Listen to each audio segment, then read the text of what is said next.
আমরা তো সব সময় আমাদের মন গড়া তরকারি খেয়েই থাকি। সব সময় সবজি এটা সেটা ডাল, নর্মাল ডাল খেয়েই থাকি। আজকে ভিন্ন রকমের একটি ডাল রেসিপি করে দেখাবো। সুপ্রিয় দর্শক, আসসালামু আলাইকুম। আজকের রেসিপিতে স্বাগতম জানাচ্ছি। আজকের ভিডিওটা যে যেখান থেকে দেখছেন অসংখ্য ধন্যবাদ সবাইকে। এই তো প্রথমে আমি এখানে মসুরি ডালটাকে ধুয়ে পরিষ্কার করে নিয়েছি। একটি টমেটো নিয়েছি, কাঁচামরিচ নিয়েছি, আলু কুচি করে নিয়েছি, একটি পেঁয়াজ কুচি নিয়েছি আধা কাপের মতো। তারপরে এখানে গুঁড়া মশলা দিচ্ছি, হলুদের গুঁড়া হাফ টেবিল চামচ, মরিচের গুঁড়া 1 টেবিল চামচ, ধনিয়ার গুঁড়া হাফ টেবিল চামচ, পরিমাণ মতো লবণ, আর জিরার গুঁড়া দিয়েছি, আর ধনিয়ার গুঁড়া হাফ টেবিল চামচ করে 1 টেবিল চামচ সরিষার তেল দিয়েছি। আর আদা আর রসুন দিয়ে দিলাম 1 টেবিল চামচ, হাফ টেবিল চামচ করে 1 টেবিল চামচ দিয়েছি। এখন আমি হাতের সাহায্যে খুব সুন্দরভাবে এটাকে মেখে নেব, মুড়চিয়ে।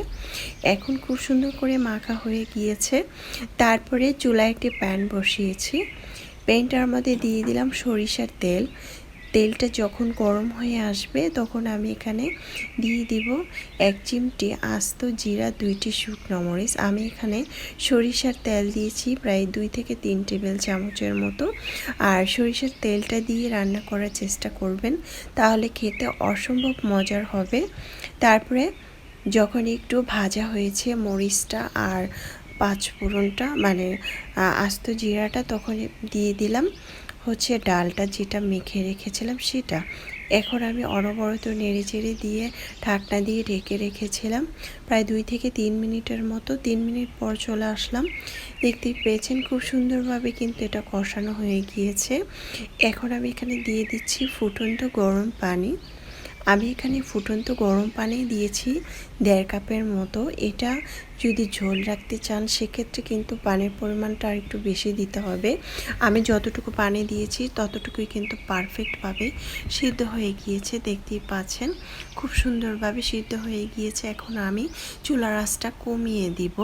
কমিয়ে দিয়ে একটি বাটিতে আমি 2টি ডিম নিয়েছি, দেখতে পেয়েছেন। 2টি ডিমের সাথে আমি এখানে পরিমাণ মতো লবণ দিব, মানে 1 চিমটির মতো, আর কিছুটা কালো গোলমরিচের গুঁড়া দিব হাফ টেবিল চামচের মতো। দিয়ে খুব সুন্দরভাবে কিন্তু ডিমটাকে আমি ভেঙে নেব। অনবরত নেড়ে চেড়ে আমি ডিমটাকে একদম ভালোভাবে ভেঙে নিয়েছি। দেখতেই পেয়েছেন খুব সুন্দরভাবে এটাকে ভেঙে নিতে হবে। এখন চুলায় একটি প্যান বসিয়ে এখানে আমি তেল দিয়েছি 1 টেবিল চামচ। তেলটা গরম হয়ে আসছে, একটু নেড়ে চেড়ে দিলাম। তারপরে আমি ডিমটাকে ঢেলে দিলাম। ডিমটাকে এভাবে ছড়িয়ে দিব, পেনটাকে ধরে আমি এভাবে ছড়িয়ে দিব। তারপরে একটু ঢাকনা দিয়ে ঢেকে রেখেছিলাম প্রায় 1 মিনিটের মতো। দেখতে পাচ্ছেন ডিমটা কিন্তু খুব সুন্দরভাবে ফুলে গিয়েছে। এখন আমি ডিমটাকে খুব সুন্দরভাবে এভাবে মুড়িয়ে নিব পাটিসাপটা পিঠার মতো। তারপরে আমি সুন্দর করে ছোট ছোট করে কেটে নিব। আপনারা চাইলে ছুরির সাহায্যে এটা কেটে নিতে পারেন। এই তো আমি এটা সুন্দর করে কেটে নিয়েছি। এটা 5টা 6টা রোলের মতো হবে। আমরা 2টি ডিম দিয়ে পরিবারের সবাই কিন্তু এই মজাদার ডালটা রান্না করে খেতে পারি। এটা অসম্ভব মজার হয়েছিল। ডালের উপরে দিয়ে দিলাম, দিয়ে এখন একটু নেড়েচেড়ে দিয়ে ধনেপাতা কুচি দিয়েছি, দেখতে পাচ্ছেন। দিয়ে এখন আমি এপাশ ওপাশ করে নেড়ে দিচ্ছি।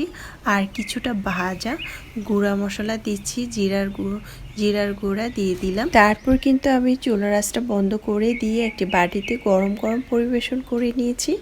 দেখতে পেয়েছেন মাশাআল্লাহ, দেখতে যেমন সুন্দর হয়েছে খেতে কিন্তু অসম্ভব মজার হয়েছিল। এই রেসিপিটা একদিন হলেও ট্রাই করে খেতে পারেন। আর যারা নতুন রাঁধুনি ব্যাচেলার ভাই ও বোনদের জন্য বলছি, এটা ঝটপট কিন্তু তৈরি করে খেতে পারেন। এটা খেতে ভীষণ মজাদার হয়েছে। আশা করছি রেসিপিটি ভালো লেগেছে। ভালো লাগলে অবশ্যই চ্যানেলটা সাবস্ক্রাইব করে লাইক দিয়ে পাশে থাকবেন। আর এটা কিন্তু রুটি, পরোটা, গরম ভাতের সাথে ভীষণ মজাদার হয়েছিল। সকালের রুটি পরোটার সাথে অনেক বেশি মজাদার হয়েছিল। চাইলে ট্রাই করতে পারেন। আল্লাহ হাফেজ, এনজয়।